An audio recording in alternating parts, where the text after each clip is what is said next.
Good news! OF Bank o Overseas Filipino Bank ay zero remittance fee na para sa mga OFW.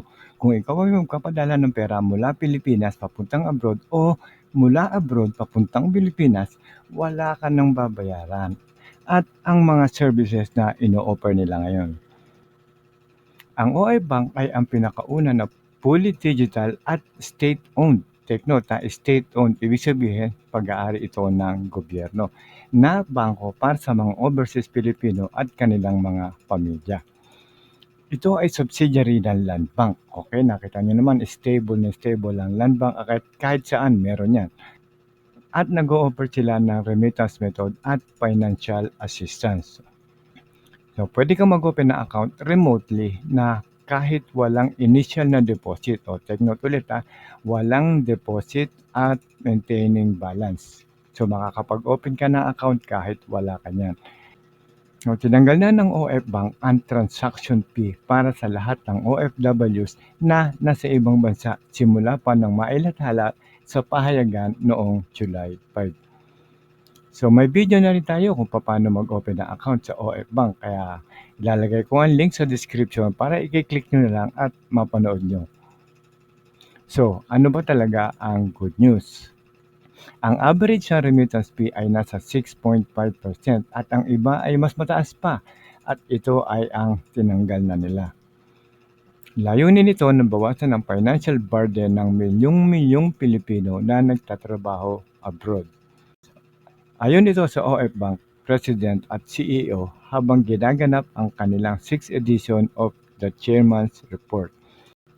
So ano ba ang mga services na ino-offer ng Overseas Filipino Bank? Number 1, ang remittance services na kung magpapadala ka o ikaw ang papadalan sa Pilipinas. So vice versa po yan, no?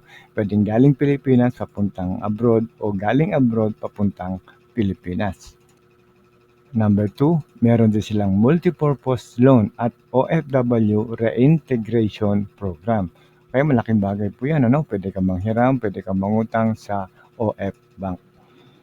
At number 3, meron silang digital onboarding system with AI. Galing take note, with AI para sa account opening. So kung mag-open kayo ng account dito sa OF Bank ay maraming help o tulong. Number 4, mobile banking at may sarili pang app. Pwede kahit sa smartphone. Meron din po yan sa App Store para sa mga iPhone at sa Google Play. So, pwede ba mag-open na account sa OF Bank kahit hindi ka OFW? Yan ang madalas na tinatanong sa atin kung po pwedeng mag-open kahit hindi ka nagtatrabaho abroad.